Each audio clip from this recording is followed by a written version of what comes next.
Hey, what's going on? It's your man, Tim Jackson, Mr. Purpose on the Man, and I'm here with my guy, Mr. George Pitts. This is the No OGs podcast, and we're going to drop some game. We're going to talk today.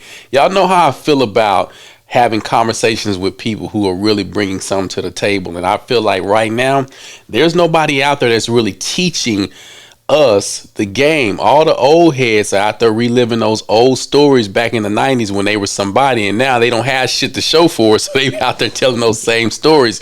But I feel like it's important to bring people to the table who are actually out there creating opportunities, creating situations, and teaching people exactly what they need to do to get from where they are to where they want to be. So without further ado, I want to introduce my guy, Mr. George Pitts. What's going on, man? Man, not much, man. How you living?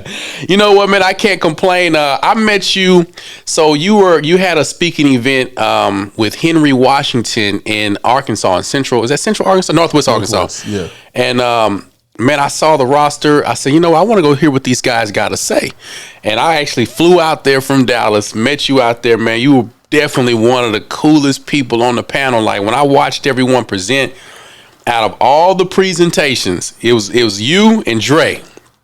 Y'all, in my opinion, not to knock anybody else, but to me, y'all stood out the most to me because of the authenticity in your stories. Everyone else had an authentic story. Excuse me, but for some reason, I just kind of held on to what you guys were saying. That's the beauty of panels, because if you got a room with 500 people, 100 people going to gravitate to this person, 100 people going to gravitate to that person. But I gravitated to you and Dre. I definitely gravitated to you because, man, you told your story so well. And I literally felt like I was there when you were telling the story about how you got fired from your job before Christmas. I could relate to that because I got fired from my job the weekend of Father's Day when my son was like 6 months old, my first Father's Day. But I saw something that in you that I don't see in a lot of people on social media.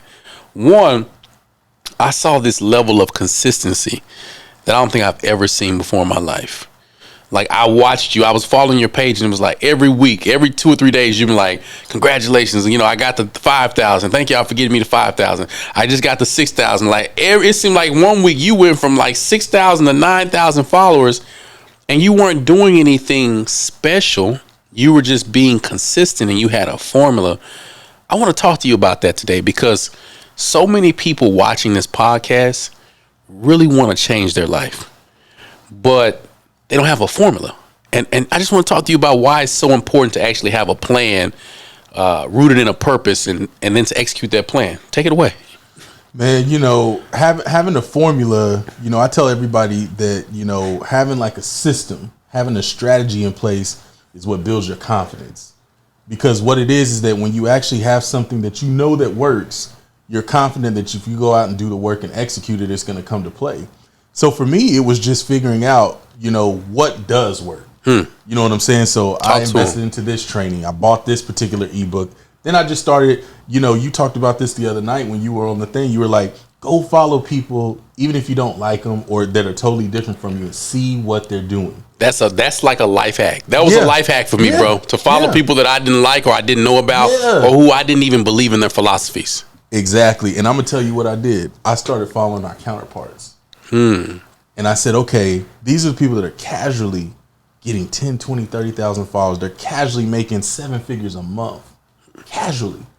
And they're just regular. They're not driving they're not putting all this in your face. They're just casually killing it. So I started following a lot of people. And I just started like seeing what they were doing. And what I noticed is that they were just very consistent in what they did. But most importantly, they were putting out information without holding back. Whoa, wait a minute. Let's talk about that a little bit.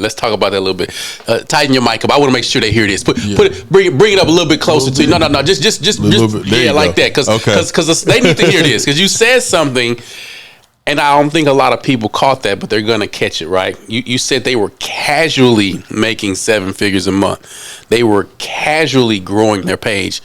And they weren't putting a bunch of bullshit out there. They were literally just keeping it real. Like, here it is. And I think within black culture, which you know how I feel about the culture, I feel like we got two cultures. I feel like you got black culture and you got nigga culture. And I say it and people get mad, they feel some kind of way, but we got to start differentiating the two, right? We do. I feel like that a lot of that nigga shit gets tangled in with black culture, and what happens is the people with the loudest voice and the flashiest presentation are the ones that's getting all the attention, and it never fails. 2 to 3 years later, they're the ones that's getting caught up, getting busted, getting raided, getting sent to jail, making the culture look bad as a whole. Right. And then that's associated with people like me and you who actually give a damn. So expound on what you were saying as it relates to watching people casually do what they need to do and seeing that, hey, I can do this as well, but I can also teach others how to do that. Well, I think the biggest thing for me was just seeing them give actual good information. So you're not talking about hey, change your mindset. Like I ain't gonna lie, man. When you post that stuff, I always laugh, right? Because even in my purpose challenge, I don't want to just be the mindset guy. I want to be the tangible guy. And you be going in. You go in on those mindset people, like I go in on credit repair people. Like you be like, hey man, take my $20,000 course, and then I get in the course, and it's just like you got to think different. Like talk about that, man. Man, you know, I'm tired of it, bro. Like, if I'm going to be real with you, I am tired of it. Yeah. I'm tired of this whole, you know, you get into the course and all I did was I changed my mindset and I invested into this program. I didn't have the money. And it's like they're massaging you. Yeah. To do. I didn't have the money, so I went out and I took a loan and I maxed out my credit card. Like, they're just like telling you what to do without telling you what to do.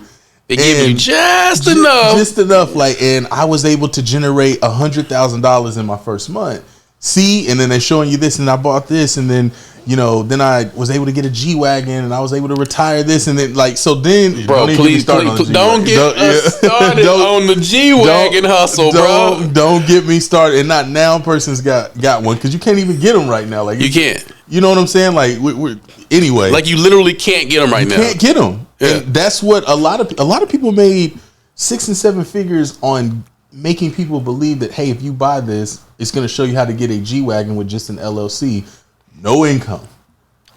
You know what I'm saying? And people literally, I mean, you got people that's got just a piece of paper that says they're a certificate of a limited liability company. Bro, I'm one of them dudes, man. I have this thing. I don't claim my hood no more because I have a theory. You can't claim your hood if you don't own property in it. And while I do own property, I'm just taking a stand by saying I'm not claiming my hood, because every time somebody tell me what hood they from, I say, do you own property over there? And the answer is always no. So I'm doing that. But where I come from, if you, like our culture says, if you call people out on their bullshit, that you hating. And what happens too often is that I say that we're the culture of getting kicked in our ass because we just take ass kickings. You know, we'll sit back and allow someone to lie to us and abuse us, and there's no recourse, because if you call them out, oh, you a snitch, or you this, you that, or you hating. For some reason, the word you hating or the phrase you hating has so much power within our culture when it's just accountability. And I would see people posting, go get an LLC to get a G-Wagon. I'm thinking to myself, man, what the fuck are they teaching these people? Like, that's not how it works. Mm-mm. Are you teaching them how to set the LLC up? What if it's a single member LLC? Now you got to sign a personal guarantee. Now you got to use your personal credit. Like, there's so many layers to getting an LLC and running a business. And I was the only person, like, nobody else is seeing this, but no one would speak up. Like, I just thought that was crazy, man. You know, it's funny. I did a reel where and it's still up, where I said, hey, you know, I had used Andre and Henry as a joke. I said, this guy called me saying, hey, I got your number from Andre and Henry, and I want to know how to build business credit. And I did this whole skit about, you can't just, it doesn't work like you just go out, you get business credit, you go and use it, and then you're not responsible for paying that money back. Because that's almost how it's presented. Like, I can show you, all my students were able to get $100,000 in business credit. And the reason that I've been so big on educating people that's not the way to go is because I had a person who reached out to me. They had $30,000 in business credit, and I'll never forget this. They had $16,000 that they had used. They wanted to work with me because they're like, George, I've got, with my expenses and everything, because I left my job, I can afford to invest $6,000 and that's it. And I was like, what do you mean? And they were like, I have about 13,000 left, or 13 or 14,000 left on my available credit. I need some of that to pay for my living expenses. and I can invest $6,000, but you have to make this work. And I said, whoa, whoa, whoa. What do you mean I have to make this work? And they said, because if this doesn't work, I'm maxed out. I don't have any money. I have to go back and get a job. And I said, I can't take you on as a client. Ooh, talk about that. Like that. All money ain't good money. All money ain't when good people money. come to me in duress, I always send them away. You have to. I never take on a person that's under duress because one, they typically aren't willing to do the work. Right. They want to get rich quick. Mm-hmm. They want to step up to the plate, hit the home run on the first swing, and then they want to celebrate. Yeah.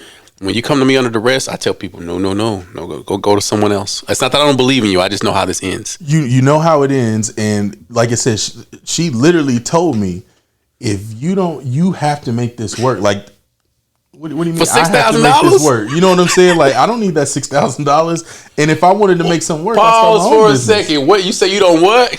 I don't need that $6,000. Dog, I don't think people understand the freedom and the power that comes in that statement. Man, because there was a time where I did need that as a client. Like, I needed a client to pay me something like that. I don't need that $6,000. And I was able to say, y'all, whoever's watching this, you gonna miss this. Like, all money ain't good money. And when you put yourself in a position, typically if you can get out of debt, because debt is what keeps a lot of us down, you can put yourself in a position to walk away from those deals. I have a deal right now, because I sell real estate from time to time. You know, if a person comes to me, if it's a returning client or if it's like a deal that's over a certain number, I'll do it. And this deal, man, like, I know they're gonna watch this now. You know, it is what it is. But like the buyers, they're just kind of all over the place, and they put in a contract and they pull out. They put in a contract and they pull out. They put in a contract and they pull out. And it's just like, and these are contracts with builders. You know how those work. You don't get your money back. You don't get it back. You don't get your money back at all, right? and I finally just said, you know what, I'm good. You know, like I love you. You know, great people, but I don't need the money. I don't need the money for all this stress. Like, it's not, that's why I got out of real estate, you know? Yeah. Like, I don't need the money. I can just go buy rental properties or, you know, my own properties, but I don't need the money is a type of flex that really lets you know that you are purpose driven, you are centered on what it is you were put on this earth to do, and no one for no amount of money can come to you and buy you under duress or to say they bought you. Like, that's somebody gonna feel that shit on the ride home. You got to, man, because, you know, this person was literally knocking at the door of duress. She had 1 month of expenses left that she's using with business credit, by the way, which is now you're not even separating your business from your personal. That's a whole nother story. It's commingling. It's a whole nother story. That's a whole nother, and people don't get it. And they don't, and no one's talking. No one's about teaching you that. But you got a lot of people. See, the thing about it, man, is that in 2020 everything was working because people was just getting money consistently. You're getting it from PPP, you're getting it from stimulus, and then you're getting it from course. Everything was working. So a lot of people became experts in the pandemic. They went and got an LLC, and then they started teaching people that. They went and got their first business credit card because of something they saw, and then they started teaching that. And they became, you know, very, very, very rich. And now it's like, okay, I'm starting to see what the game is now. Like, they're like, okay, what do we do now? It's 2021. What are we supposed to do now? We can't. So now they're like, and now the IRS done hired 85,000 new agents, right? Yeah, that's not that's not to plug up the employment gap. That's to come after all that money and they gonna get their money. Yeah, we overpay the IRS. We always end up overpaying them, and so we paid our taxes recently, and then I got like a little check. My wife got back a little check for like $50. It was so funny, man.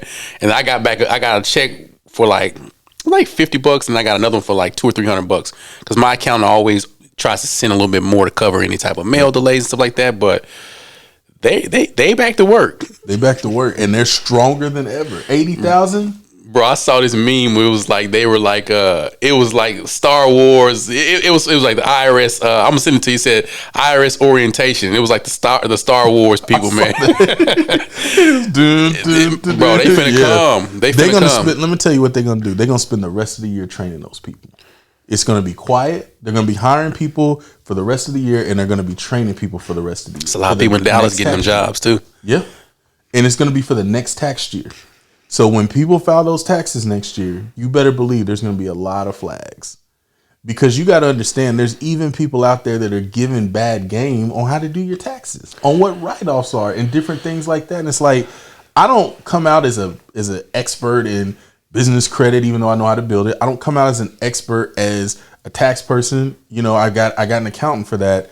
But even the people that are supposed to be experts, I can see like, man, I hope nobody don't do that, because that's not it. You know what I'm saying? Like, you can't just do that. And it's gonna be a really hard few years for a lot of people, and it's not their fault, because because people really want to change their life, and that's the part I hate about it. That's you say something right there that a lot of people miss. The average person ain't trying to scam you. The average person is literally trying to get, you know, for lack of better words, the good times lyrics. They trying to keep their head above water and making a way where they can, right? But what happens is, they get attracted to people who aren't really giving them out the right game. And I always tell people the easiest way to trick a black person is to pull up in a nice car. You know what I'm saying? The easiest way, and there's nothing wrong with a nice car. No, nothing at all. But the easiest way to fool them, you know, I know somebody really close to me who drives really, really, really, really, really nice cars. I'm talking about any type of exotic car you can think of, they drive it.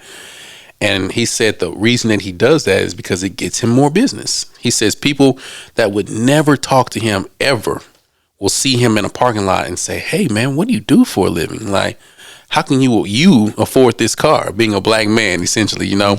And then he gives out a business card, and that's how he gets their money, you know? And that's his marketing, you know, ploy, right? But there's a lot of people that operate like that ain't doing you right.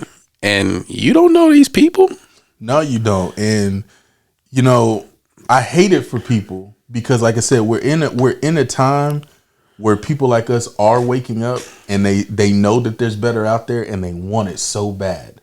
The only thing that we're lacking is that we feel that the only way that we see that it's true is if someone does pull up. Let's talk about it. Let's dive into some of the frustrations that you see or that you feel when you see this lifestyle marketing being presented as the way of life, knowing the repercussions of some of those things. I've got 2 stories for you. I've never told these stories ever. Dun, dun, dun. So an exclusive. Let's get it. So the first story was on my old page that I had about 50,000 followers on before I lost it. There was a guy that sent me a DM. He said, you always just listen, literally listen to what I'm about to say. He's like, you always come on and you just give information. We don't know what kind of car you drive. We don't know what kind of house you live in. How do we know that any of this stuff is working for you? You just keep giving us information. Do you got a YouTube channel where I can see what kind of car you drive or what kind of house you live in? Because, man, I'm ready to spend with you right now. But, man, I need to see that this works for you. And I said, what do you mean? He's like, man, if you ain't driving a nice car or doing something, like, you know, why would I pay you money to teach me how to do something? And I was like, damn. Wow. And at that moment, that's when I knew. I was like, this is how you can actually go out and cap. Because if you can go and get a Turo car, and I heard this on a podcast, I can't remember the guy that did it, but he started this culture years ago on YouTube where he went and rented a mansion. He worked for 6 months straight, worked all the overtime he could. He rented a mansion for a weekend. He rented a Lamborghini for that weekend, and he went and bought 30 pairs of clothes. He had a camera guy that came and he paid the camera guy to stay. I think all in all, he said he spent about $15,000 for a weekend. They did over 600 videos of him changing every morning as if he was getting up for the first time, walking to his Lamborghini. One where he would get in the Lamborghini and they would go to a different restaurant. And he would change clothes real quick, get in the Lamborghini, go to another one. And he made it look like, he's like, I want enough content to where within a year I can put out enough content to make it look like I live here. This is my car. And it worked. And now the guy's one of the most, successful online marketers, but he did it by doing that. And so, but anyway, the second story that I never told, I had a client and she said, George, I need your help on this. And I was like, what? She's like, I got a client that is asking me to send her $700 of an invoice, half of the invoice that she paid back. I was like, why $700? Like, well, she's on a vacation right now. She has some expenses that came up, and she says she wants to know if I can send her part of the money that she's already paid me back, even though I'm halfway done with the work. She still got the other half of the invoice to pay me. Yeah. And she's like, what should I do? And I was like, that sounds like someone that's like very erratic, you know what I'm saying? I would actually send her all her money back and just cut your losses. It's not worth it. Let me tell you what happened next. She hits me back and she's like, we figured out the problem. This was 3 days later. She said, we figured out the problem. And she not only did she pay me back not only did I not have to send her the money, she paid me the other half of the invoice. I said, well, what did y'all do? She said she cut a promo on the beach where she was at and said, this is my second vacation in 3 months. And like, basically she cut a lifestyle promo and saying, if you want to learn how to live this kind of life, you know, register here for my course. I'm going to do a training in 2 weeks, and did it basically fronting a training. She made $17,000 off of that promo when she didn't have any money. She paid my client the other half of her money, and then, you know what I'm saying, all she had to do was show up in this training in 2 weeks and teach on who knows what. And I told her, and she's like, ain't that genius, George? And I was like, y'all two are disgusting. I mean, damn. Yeah. Right? Yeah. And it's like, when you are the type of person who has morals and you actually care, well, you know, like, I'm the type of person, I always say, you can pull up on me and you can check whatever you want to check. That's just the way I was raised, right? Handshake, eye contact, right? My word is my bond, you know. And there's people who, I'll never forget when I first started my credit repair company. I had no desire to become rich in credit repair. My thing was, I want to teach you how to build and restore your credit so you can buy a house. You pay me $200 up front, I get your credit right. You buy a $300,000 house, I make $9,000. I'll give you back the $200 as a closing gift. Like, that was literally my marketing, right? And I just remember, like, learning the process of credit repair and realizing that most people just had really, really bad habits. Right? But I also saw how grimy the marketing was. Because you were in that space for a while, and it's so bad to where, like, payment processors, they don't even touch you no more. Like, it's really few payment processors that'll touch you. But it was this lifestyle of, you can go out and live frivolously and make all these mistakes, and I'll just take it off of your credit. Yep. And it was, to me, I thought that was by far the worst thing ever, because what are we promoting, and what are we teaching the generation that's coming up below us? Because now there's no accountability. Right. And what happens when, not if, when the credit system catches up and shuts that down, and all those people are getting screwed over? Because just because it's not on your credit doesn't mean you're not liable for it. And I used to have to teach people that. And I didn't understand why it was so attractive to people to want it so quick and to want to get it like that. But for some reason, that's just what people like. They like to see it. Well, and I think the biggest thing is that it's still sensationalized.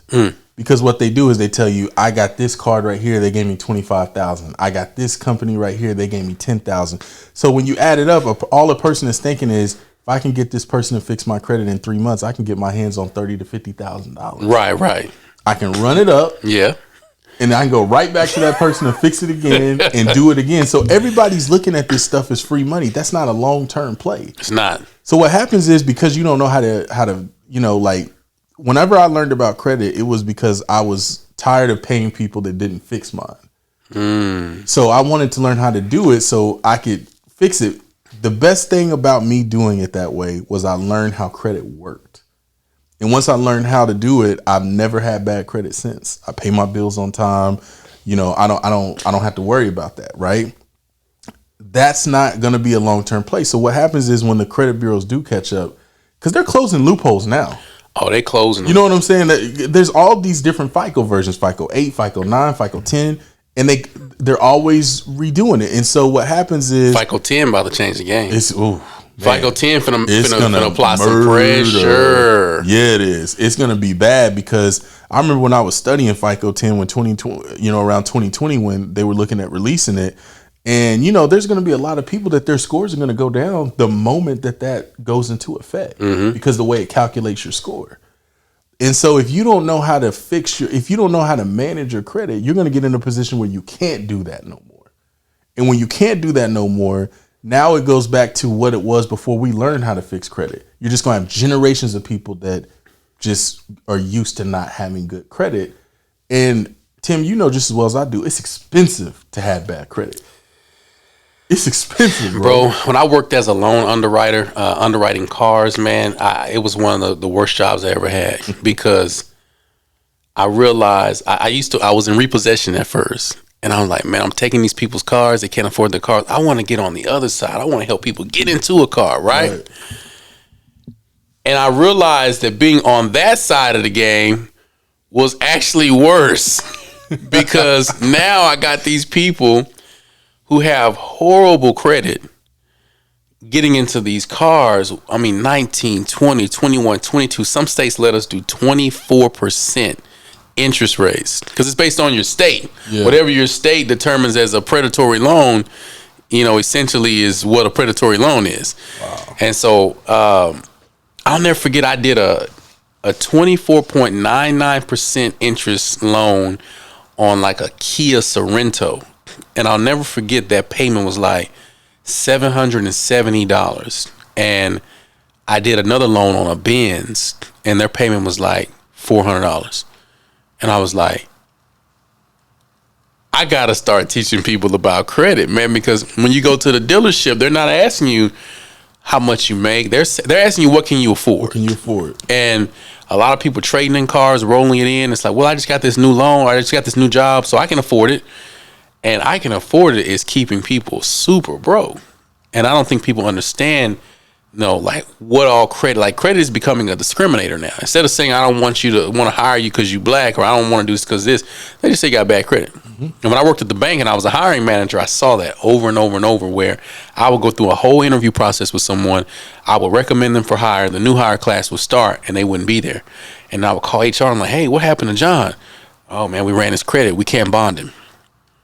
You can't bond him? What do you mean you can't bond him? Well, he can't. He's got bad credit. So if he can't manage his own assets, he can't manage ours.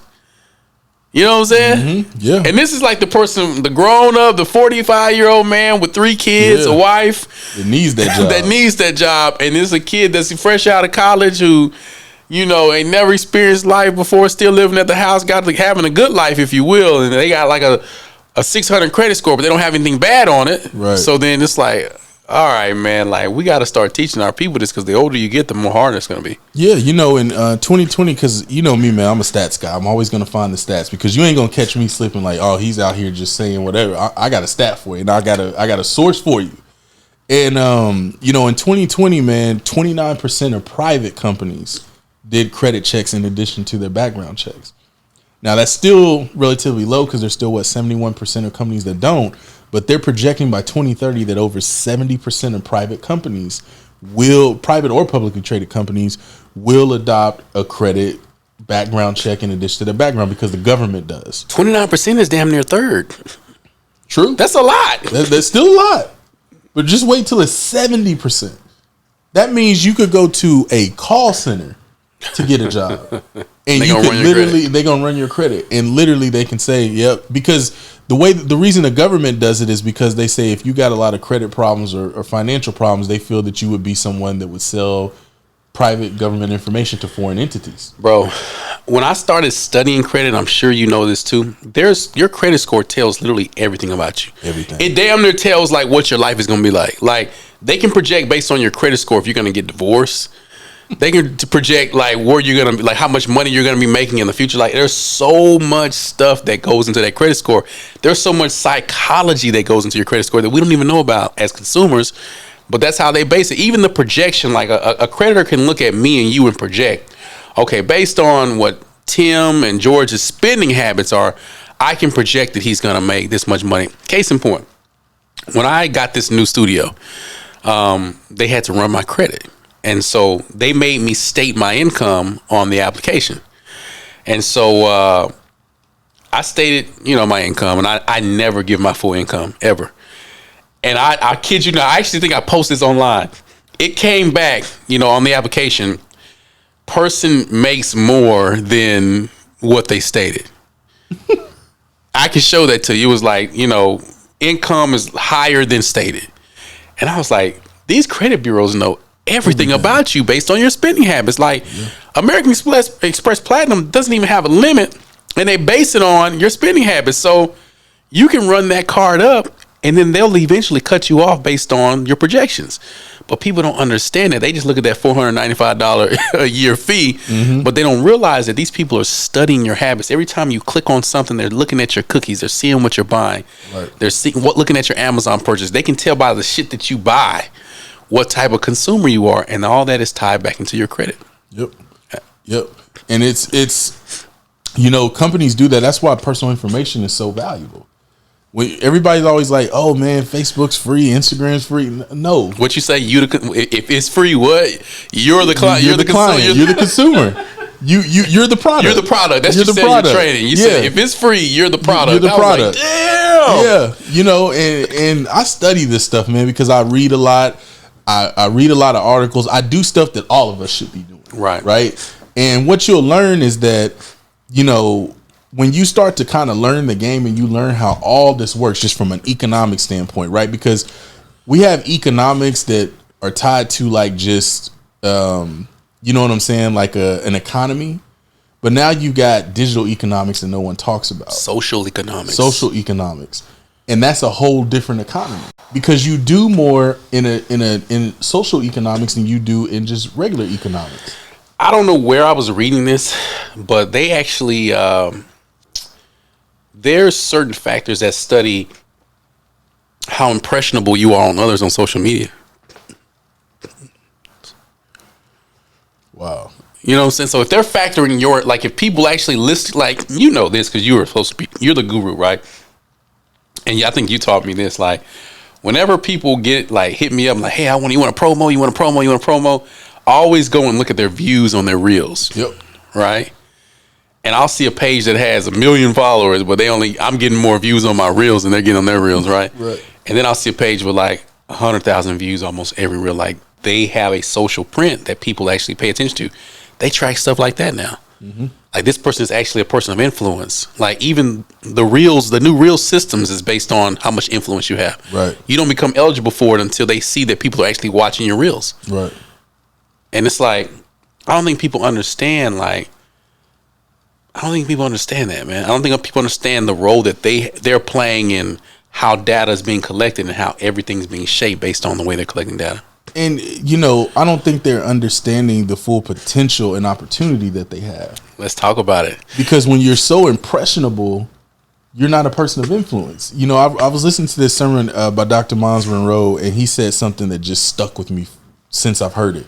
And he said, if you're not a person of influence, you will always be the person to be influenced. And I was like, wow. And what he was breaking down was that at some point, you've got to be a leader in your own home or someone else will lead what happens in your own home. I talk to my family about that all the time. But, it's true. It is true. It's true. Because think about it. You're a leader in your home. You know what you're going to have come in or out of there, what you're going to do. There's some people that aren't. So you've got people on social media that will tell you to do something. If someone in that home decides that's what they're going to do, they're going to put it into their whole household to do. And so what social media is teaching me a lot, especially with me, I've been getting hit up. I'm sure you've been getting hit up or you're going to be about just opportunities to these companies want to pay you a lot of money to just create content because they know you got influence. And what people don't understand is that you can't just be stuck on social media all the time being influenced by all these people. At some point, when are you going to be the influence of your own self? Because what you're doing is you're literally showing consumers okay, this isn't a person of influence. We can't do nothing with him. Right? So you're literally allowing yourself to just be given whatever the market wants to give you. If they want to give you a job, if they want to give you whatever. Versus when you're a person of influence, you can say, nah, that deal ain't gonna work for me. I had a company that was like, yo, we want to pay you $3,000 to do this much content for us over 3 months. And I said, absolutely not. I said, that's almost a job of work that you're wanting to give me, and you only want to pay me $3,000. I said, absolutely not. Yeah. You know what I'm saying? And somebody else would have jumped at that. Somebody else would that opportunity. Cloud is not currency. Cloud is not currency. I don't need that $3,000, man. I can get that. You know what I'm saying? Doing a quarter of that work, maybe a tenth. You know what I'm saying? And that's not even a flex. It's not, but it's just saying when you understand your value and you understand what you bring to the marketplace, No one can just offer you whatever. I can't, even if I tell people all the time, man, if I had to go back and get a 9 to 5, I can do it tomorrow. But because I know my value of what I do now, as well as my value for what I bring into the marketplace, I'm not going to take a job for less than 6 figures. That's a good segue point. That's a good segue point. I want to talk about the importance of people, specifically young men who may be watching this, knowing their value. You woke me up to this idea, this concept of imposter syndrome. And since you started talking about that, I've been like glued on imposter syndrome. And what happens is, what people don't realize is that high functioning people have the worst cases of imposter syndrome, meaning that, you tend to put yourself in situations where you feel like you're not worthy, or you can't do certain things, or people are going to look at you and think that you're not worthy. Let's dive into that. Like, just give us, the 2-minute or the elevator speech on what imposter syndrome is, how it impacted your life, and how people can overcome that so that they can reach their full potential. Man, so, imposter syndrome, man, is something that keeps a lot of us from reaching the level that we're supposed to get on. So what imposter syndrome is basically where you can actually go and do something consistently and it works. You know the answer, you know how to do it. But when you get around people that claim that they do, or you get around maybe a group of people just in general, you feel that if you say it and you're wrong, that they're going to say, oh, that person is wrong. That person's an imposter. They're not true. And this is why people don't speak up in the boardrooms. They don't speak up on social media. They don't speak up on different things because they think, oh, well, no one's going to want to listen to me. Or what if I'm wrong? Or what if I say this wrong? But you do it consistently all the time. It's almost like someone that could drive down a regular street, but they won't get on the highway because they think they don't know how to drive. You know what I'm saying? And I'll tell you how I went. One of the biggest things that helped me was therapy. Talk about it, man. I think imposter syndrome in the Black community comes from how we were raised. And what I mean by that is we were always told to don't speak unless spoken to. Don't ever speak up whenever adults are talking. So whenever an adult's talking and someone says something wrong, you might get up and say, and they'll be like, oh, shut up. You stay out of grown folks' business. And because you keep hearing that over and over, you think anyone that's superior to you is grown folks and you're still a child. That's what I learned in therapy. The respect your elders concept. Correct. It's all rooted in the religion. Correct. And it's like a guilt. Like, if you don't do this, you're going to hell. Yep. Yeah. Right? You're going to get the ultimate consequence if you don't respect your elders. And sadly, and I say it, a lot of our elders were given a lot of bad information, and they passed down that bad information to us. And as a result, we're stuck in bad situations based on bad information because no one ever questioned it. Right. And you got to question. I was always that kid that got my ass whooped because I asked too many questions. And I know that my son he's probably listening to this like, oh shit, that sounds familiar. He's over there looking like, that sounds familiar, right? But he asked a lot of questions and I just listened to him most of the times. But sometimes I'm like, all right, Tim, all right, son, pipe down a little bit. But I was always the kid who asked a ton of questions, and I was always told, you need to shut up. That don't make, who do you think you are questioning this? And it was because I was that kid. I became the adult that asked a lot of questions, and now I'm where I am because I didn't stop asking questions. But how did therapy get you to realize that you are that dude? I'm gonna tell you what it was. My therapist, this is what he said to me that shifted my whole life. He said, George, what is something that you do right now? And I said, well, I help people. At the time, I was like, I help people fix their credit. He's like, so let me ask you a question. If I wanted to fix my credit, I got some negative things on there, and he started breaking it down. He's like, how would you tell me to do it? I was like, well, I tell you to do this, this, and this, and this. And he's like, how do you know that's true? I was like, well, because I've done it this way and this way. Plus, the Fair Credit Reporting Act says it's section 601, da da da da. And I just started breaking it down. And he finished and he was like, how do you know that? I was like, because I went and read it. It's on their official site. He's like, so why are you afraid to actually go out there and promote yourself as someone that can help people with that? And I was like, because man, what if it's not right and what if it's not wrong? He's like, well, how do you know it's right? I was like, because I've researched it. He said, but isn't confidence where you know that you've exhausted all the research that you can to come to the conclusion that you came to? I said, what? Because I researched everything. So I had a breakthrough moment. I said, what do you mean? Yeah. He said, if you've exhausted all the ways that you can find out if the answer that you have to something is right, aren't you confident based on the fact of your sources that you use that is right? Because didn't you go to is there anything higher than the Fair Credit Reporting Act? I said, no. He's like, so if it's on there, you know there's no other way that this is not right or wrong. You know this is right. You're confident because you've read it on the official site, right? He said, yeah. And I said, plus I called him and I validated. And he said, how much more do you need to know that what you know is legit? And I said, yeah. And I sat there in that chair and I was blown away. I literally had an epiphany like that yesterday. Yesterday was my son's meet the teacher. And they called and told us 2 days ago that he needs to get a couple of shots to start school. So we went and got the shots. I knew that we were going to meet the teacher at 4:30, but I went up to the school anyway at like 1 o'clock just to drop off the shot records. I get to the school at 1 o'clock to drop off the shot records. I go to the nurse. The nurse isn't there. I go to the front office. I'm like, hey, I got the shot records. They're like, well, we'll just put it in her box. All right, cool. So we put it in the box.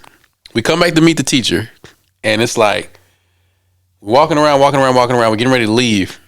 I'm looking at the nurse's office like, Tim, don't walk down to the nurse's office. Like, you got the shots. You gave it to a friend who works in the office who put it in the box for you. Why do you need to go down there to let her know that it's there? I walked to there, and I saw her, and I'm like, hey, I just want to let you know I brought Williams shot records. She's like, oh, okay. I said, it's in your box. She was like, yeah. I said, hey, let's go down there and get it. And when I said that, I stopped myself. I was like, why am I doing this? Why am I doing this? Like, why do I feel the need to continuously get to the bottom of the answer? And then once I get to the bottom of the answer, I have to check the answer to make sure that it's the right answer 5 times before. And it's like, that's imposter syndrome. Yeah. But as Black people, we have been trained and taught that we have to be 5 times better than our non-Black counterparts in order to be equal. Right. And once I had an epiphany yesterday. I'm like, why am I running this lady down for a shot? Mm-hmm. And it's like, that's a mental thing. That's like, that literally impacts everything in my life. Because if I'm doing this about a shot record, just imagine how I'm doing this to my son. Just imagine what I'm doing with my wife. And William's going to probably laugh when I say this, but we pull out of the garage. What do I do every time we pull out of the garage, William? I check to make sure the garage is down. Mm-hmm. So then what I do is I'll pull off, and then what do I always do? I back up. I back up. And it's like, I'll never forget, we went somewhere. My wife was like, Tim, the garage is down. And she looked at me like, don't back up. And I looked at her and I'm like, I put it in reverse and I just slowly ease back. And she's just like, you're going to have to get that shit fixed, bro. But that's so common within our community because we were taught for so long not to do certain things. So then when we finally get put in positions to do certain things, we don't want to be wrong. That's right. Because typically our failures in our community are catastrophic. It's a culture, yeah.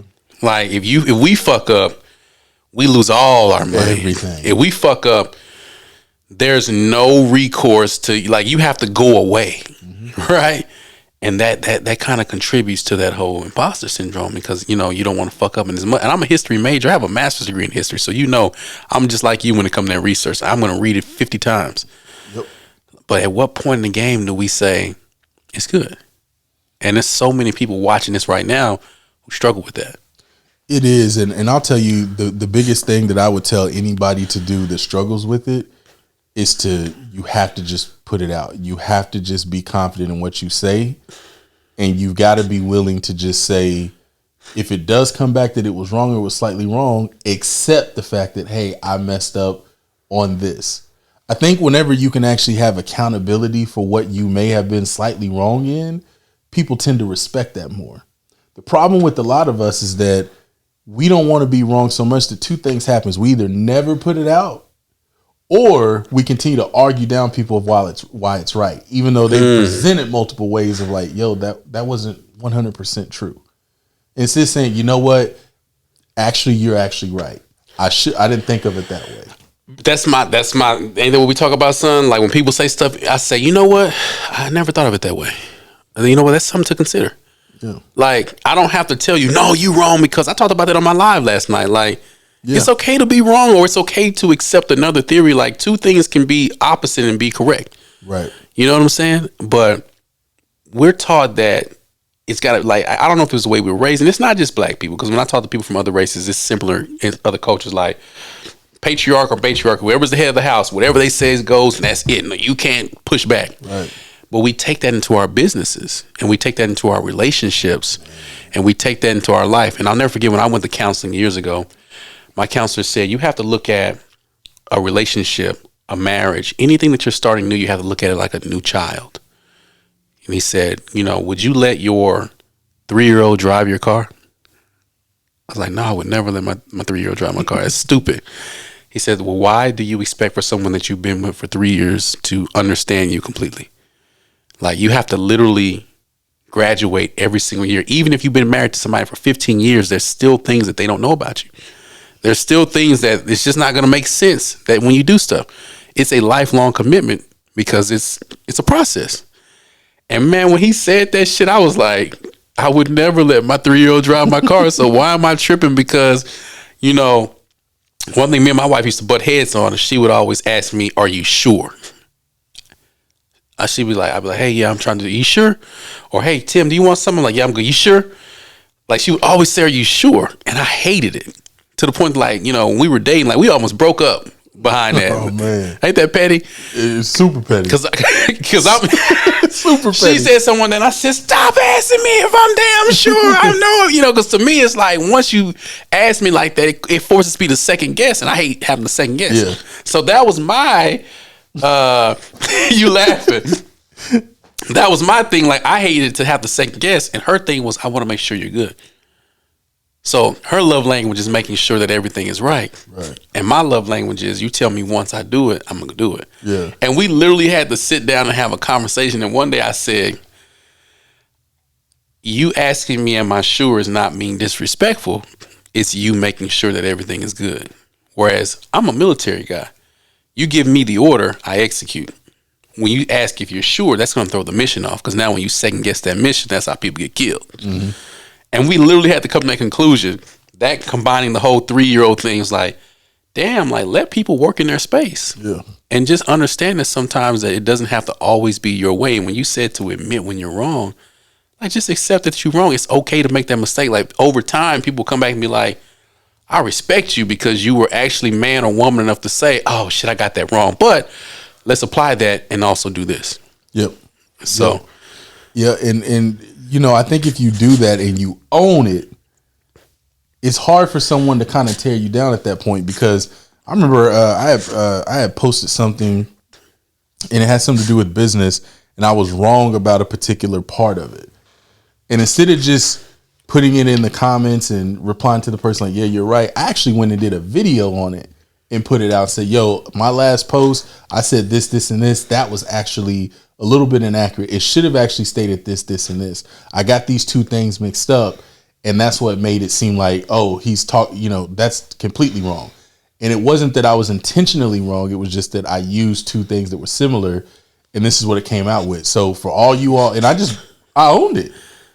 And I got so many DMs like, yo, you don't know how much of a breath of fresh air it is to follow somebody that's willing to come out and say something like that. That's why I follow you. And but what we got to understand, I tell this to my clients and everything. I said, it's okay to admit when you're wrong, but here's the other thing.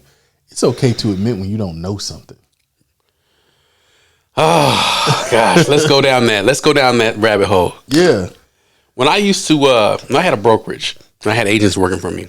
And there was always the new agents who struggled with this the most, because their number one question was, hey, what do I say when people ask me how long I've had my license? Or what do I say when I don't know the answer? And And I gave him, a rebuttal. I said, if someone asks you something, don't feel obligated to answer that question right then. Just say, you know what? Let me check. This changes a lot, and I don't want to give you the wrong information. Are you okay if I do some research and get back to you? And literally 100% of the time, George, people said, yes, that's fine. Just get back to me. But a lot of times we feel like we got to have that answer right then and there. Right. And we have to be the smartest person in the room. And then we can't be wrong. And it's like people don't really give a fuck about you making a mistake. They care about you owning up to the mistake, or they care about what you correct them on. You know how many times I've called people and said, hey, I misspoke on this. It's this. My bad. Oh, thank you, Tim. You know what? Because these people are Googling this shit. And they're looking it up. Yeah. Especially in home buying. Everybody named mama going to be in your business when you're buying a house. Oh, yeah. But why do you feel like people don't want to be accountable, or they don't want to make mistakes? Why do you think people want to look so perfect all the damn time? Again, I learned this in therapy. The biggest thing about it is that people, it's almost like a way to keep the imposter syndrome back. Yeah. But it's also the biggest thing, and I've read this in a book, was people feel that it devalues them if they say that they don't know. I don't have a problem when someone asks me a question like, George, what if I do this, this, and this, and this don't work? I'm like, I don't know. You know what I'm saying? Like, at that point, you got to figure out what is the next step, or what if this happens? What should I do next? Like, well, I'm not really sure. You know what I'm saying? I've never had to go that far. You know what I'm saying? What if I move to this place in my, like, what do I tell them? I don't know. Fine. You got to come to a resolution. And so what I don't mind telling people I don't know something. To me, that's more freedom. It's more freedom, because think about it, man. When you try to finagle your way to an answer to make them feel like, oh, George just has the answer, now you're almost committing to whenever they say, well, I tried that, it didn't work, and then you throw something else on, before you know, they're like, damn, this dude is Cat Williams trying shit, don't work. Yeah, don't work. Like, it's okay to say I don't know, but if I ran into something, here's how I would approach it, here's how I would do it, but I'm not really sure. You want to look into that, and when you do find something, let me know, because I definitely want to learn how to do that. Let's end it on this note, because I really want to get into something, and we don't have to spend too much time on this. Yeah. There's a lot of people giving out bad game. There's a lot of people out there leading this next generation into what I call a grave. I want you to speak to me why it's important for people like you and I to finally start using our voice to counter some of this bullshit that's being put out there, and why it's so important for us now to not be silent, but to say, no, that's not what we on right now. I'm gonna tell you exactly what it is, Tim. We were just talking about this when I came in here about, how much, because I care about people so much, how I'm always trying to figure out a way that I can make sure that people get success or to the finish line of what it is that I'm teaching them. And I think the reason that it is because we're in a time right now where you're getting people that are being influenced by the millions, especially in our community. I mean, you got people that's got a few 100,000 followers, this many thousand. I mean, that's millions of people that are being influenced. And I think what it is that if you care about people enough the way that we, like people like me and you do, we have to speak up. We have to come in and say, this is what you should do, or this is what you really need to look out for, because many people just don't know. You got so many people right now that literally want to change their lives. They want to get out of their situation. They want to break a generational curse. They want to take care of their kids, and they're being told something. And because they've never been taught it before and they don't have no one to go and validate it, they take it as law. That's why it's important for us to show up and start putting this stuff out, because these rappers are just telling us the same thing. When I see this dude, I'm gonna you know what I'm saying? Get high, get drunk, fuck bitches, kill niggas. Yeah. That's the culture. That's what it is. And so that's what's cool. And it's like, I respect you so much for when you put out that thing about the O Block thing. I respect you so much for that, because I saw where some people commented like, well, what else were they supposed to do? And Blue check niggas was them. It came after me. Yeah. And I'm like, what do you mean what you supposed to? He didn't even have to go. You know how many times I've been to Chicago? I'm sure plenty. Ask me how many times I've been to O Block. How many times have you been to O Block? I've never fucking been to O Block. And the one time I did go to Chicago, I went to the hood. We went to a barbershop we were shooting a documentary about stopping the violence, and we worked with some community activists. Like, and I had on my Rolex, and I had on my Jordans. I don't have to go fucking check in O Block. Like, when we go to Chicago, we stay in a nice hotel. We do our thing, but like, what business do I have on the block? Right. What business do I have glorifying that shit? Bro, we are we have access to millions of dollars. We have access to people who are millionaires and billionaires. Why the fuck would I show up to O Block to say, hey, I'm checking in? Y'all keep doing. That's the goofiest shit ever. But people were really mad at me for saying that was the goofiest shit ever. And I was kind of puzzled by it. You know what I'm saying? Because I'm like, there's so much out there. Shouldn't we be showing, like, we don't, if you keep glorifying something like that, young people are going to look at it like, yo, let's say that you were the person that I was going to check in with in O Block. Right. If there's like different kids and stuff that's there, they're going to be like, George, who's a multimillionaire I see on TV, checked in with Tim. Tim is who I want to be. Speak on it. Not George, because the people that I thought I wanted to be, they're checking in with Tim.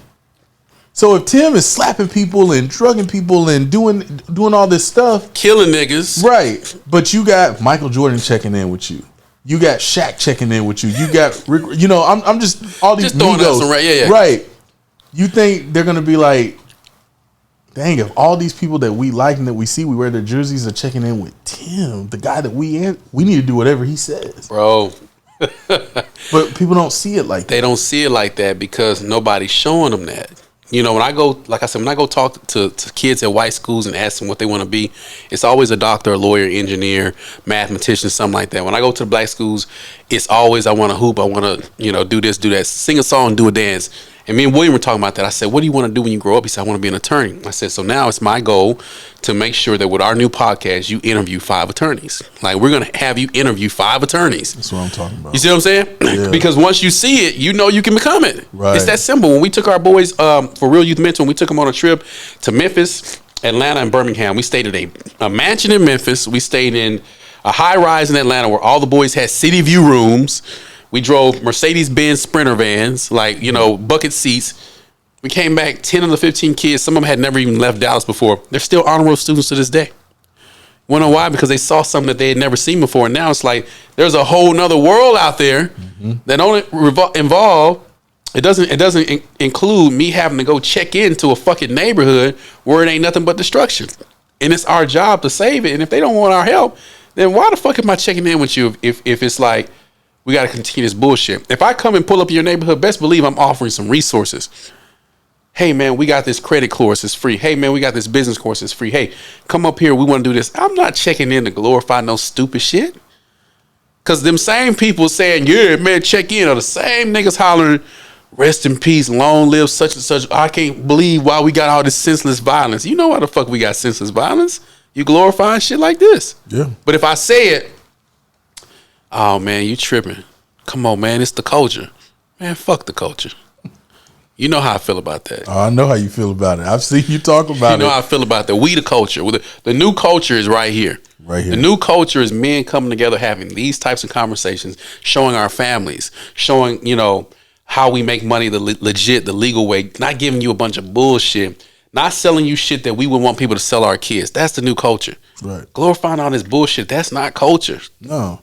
I mean, you got rappers who are making millions of dollars now, legitimately, and they're still telling you, I got more bricks than Pablo and all this other stuff. And it's just like, so guess what somebody wants to do? I want to go get more bricks than Pablo. And it's like, that's why we have to speak up. We got to be able to say, do you know, bro, that you can take your phone, you can learn a skill, and you can go out here and solidify your authority in that space confidently, and people will pay you to teach them that skill. You can go on, I'm going to give y'all some free game. You can go on Google right now and you can learn about coding, software development for free, cybersecurity, all this other stuff, right? You can go out and get a job. You can learn the ropes of doing it. And then you can go and put together your own course teaching people, hey, here's how to get a cybersecurity job. Here's what you need to do. Here's what they're going to look for, and build sim labs and stuff like that. I know many people that have done it. Yeah. We just put on a tech event like 2 weeks ago. See, because tech's my background. Yeah, you know what I'm saying? So I'm always telling people, like, there's more than one way to skin a cat. You don't even have to teach people how to make money. You know, that's another thing about the culture. We're always thinking like you got to start a business, you got to do this. Like, let's teach some people how to get their finances in order. Let's teach some people how to fix their credit. Let's teach some people how to successfully purchase their first property first. Like, let's let people kind of level up, because if you give people too much up front, that's too much for them to mess up and fall hard. Some people can't recover from that. We're going to end it on that note. Where can people find you at, my guy? Man, so you can find me on Instagram at Mr. Monetize Everything. My website, MrGeorgePitts.com. That's where it's at. So definitely give me a follow. Same thing on Facebook, TikTok, Pinterest, all around, man. So yeah, we're doing some great things, man. And, you know, just give me a follow and shoot me a DM if you got questions. Let's do it, you guys. That's it. We're going to wrap up the show. Thank you so much, George, for coming today. You all make sure you like, subscribe, follow. We are changing the narrative about the conversation. We are the new culture. It's time to take it to a different level. This is your man, Tim Jackson, with the No More OGs podcast. I'll see you soon.